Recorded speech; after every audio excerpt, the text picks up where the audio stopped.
భద్రాచలంలో ముక్కోటి ఏకాదశి సందర్భంగా ఉత్తర ద్వార దర్శనానికి పెద్ద ఎత్తున భక్తులు తరలివచ్చారు.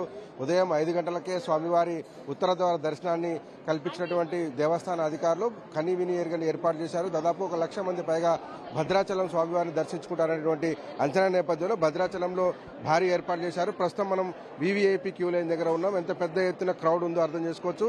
స్వామివారి ఉత్తర గోపురం గుండా స్వామివారి దర్శనానికి వచ్చి ఉత్తర ద్వారం గుండా శ్రీరామచంద్ర వారిని దర్శించుకోవడం అనేది భద్రాచలంలో ప్రత్యేకంగా చెప్తారు.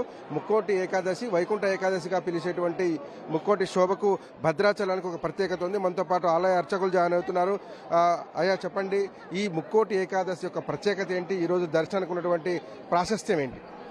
శ్రీరామాయ నమః, శ్రీమతే రామానుజాయ నమః.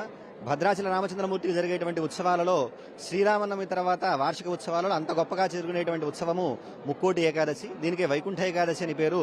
అదే కాకుండా వైకుంఠ ఏకాదశి ప్రయుక్తంగా ఇక్కడ అధ్యయనోత్సవాలని చెప్పేసి చేస్తారు. వైకుంఠ ఏకాదశిని మధ్య మణిపూసగా భావించి ముందు జరిగేటువంటి 10 రోజులకు పగల్పత్తుత్సవాలని, ఆ తర్వాత జరిగేటువంటి 10 రోజులకు రాపత్తుత్సవాలని, మరొక 3 రోజుల విలాసోత్సవాలు మనకి 8వ తారీఖు జనవరి 8వ తారీఖు విశ్వరూప సేవ అనేటువంటి కార్యక్రమంతో ఈ వైకుంఠ ఏకాదశి ఉత్సవాలు మనకి పరిసమాప్తం అవుతాయన్నట్లుగా భావించవచ్చు. మొత్తం సుమారు ఒక 27 రోజుల పాటు జరిగేటువంటి గొప్ప ఉత్సవం ఈ వైకుంఠ ఏకాదశి ఉత్సవము. మనకి ఈనాడు వైకుంఠ ఏకాదశి నాడు ఎవరైతే స్వామివారిని దర్శిస్తారో ఉత్తర ద్వారంలో వారికి ముక్తి లభిస్తుంది అని మనకి పాంచరాత్రాగమని చెబుతోంది. గరుడారూఢ విష్ణోస్తు సేవాముక్తి ఫలప్రద అంటూ. కాబట్టి అటువంటి గొప్ప ప్రత్యేకత ఈ వైకుంఠ ఏకాదశికి ఉన్నది.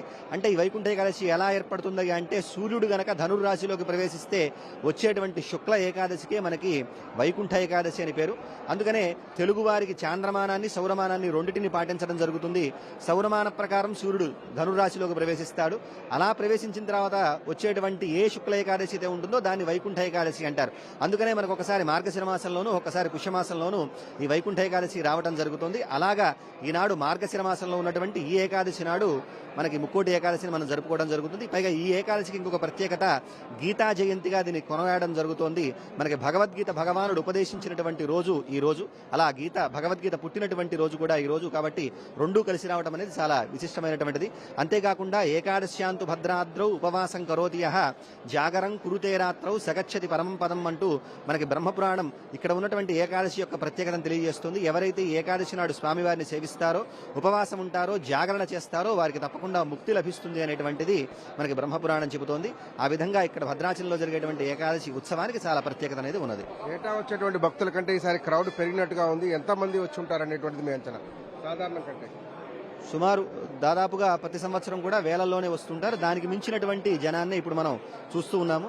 దానికి సంబంధించినటువంటిదిగా దేవస్థానం వారు ఎవరైతే భక్తజనాలు వచ్చారో వారందరికీ కూడా ఎటువంటి ఇబ్బందులు లేకుండా తగినటువంటి ఏర్పాట్లను చేయడం జరిగింది. ప్రసాద వితరణలో కావచ్చు, లేకపోతే ఇతరత్రా వారికి వసతి సౌకర్యంలో కావచ్చు, ఎటువంటి ఇబ్బందులు లేకుండా చూసేందుకే ప్రయత్నం చేస్తున్నారు. సార్, పెద్ద ఎత్తున తరలివచ్చిన భక్తులందరికీ కూడా పూర్తి ఏర్పాట్లు చేశామని చెప్తున్నారు. భద్రాచలంలో దర్శనం చేసుకోవడం ద్వారా ముక్కోటి రోజు దర్శనం చేసుకోవడం అంటే మోక్షాన్ని పొందినట్టు కాబట్టి పెద్ద ఎత్తున భక్తులందరూ కూడా భద్రాచలం తరలి వస్తారని చెప్తున్నారు. పైగా ఇవాళ ఉన్నటువంటి వైకుంఠ ఏకాదశి ఏదైతే ముక్కోటి ఏకాదశిగా పిలుస్తున్నామో దానికి ఒక ప్రత్యేకత ఉంది. గీతా జయంతిగా చెప్తున్నటువంటి ఈ జయంతి రోజు నాడు అట్లాగే ముక్కోటి కూడా రెండు కలిసి రావడంతో భక్తజనం అంతా కూడా భద్రాచలం తరలి వచ్చి స్వామివారి దర్శనం చేసుకుంటున్నారు. క్యూ లైన్లు వీవీఐపీ క్యూ లైన్లనే ఇంకా దాదాపు 3-4 గంటల పాటు సమయం పట్టే అవకాశం ఉంటుంది. అది కాకుండా ఉచిత దర్శనాలు, ₹100 దర్శనాలు కూడా ఏర్పాటు చేశారు. ఆర్జిత సేవలన్నీ రద్దు చేసి స్వామివారికి కేవలం ఉత్తర ద్వార దర్శనం ద్వారా మాత్రమే దర్శనం కల్పిస్తున్నారు. ఇది వేగంగా లైన్లు కదులుతున్నప్పటికీ కూడా భక్తులు దాదాపు 2 తెలుగు రాష్ట్రాలతో పాటు చాలా పెద్ద ఎత్తున తరలి రావడంతో తెలుగు సాంప్రదాయానికి పాటించేటువంటి భక్తులందరూ కూడా స్వామివారి దర్శనం కోసం రావడంతో భద్రాచలం వీధులన్నీ కూడా కిక్కించిపోతున్నాయి. రామనామ స్మరణతో జై శ్రీరామ్ అనేటువంటి నినాదాలతో భద్రగిరులు పిలికించిపోతున్నాయి. ఉత్తర ద్వార దర్శనం ద్వారా సాయంత్రం వరకు కూడా రేపు కూడా స్వామివారి దర్శనాన్ని కొనసాగించేటువంటి అవకాశం ఉంటుంది. కాబట్టి పెద్ద ఎత్తున భక్తజనం అంతా కూడా స్వామివారి దర్శనానికి వేయించేసి భద్రాచలంలో ఉత్తర ద్వారం గుండా సీతారామచంద్రులను దర్శించుకుంటున్నారు.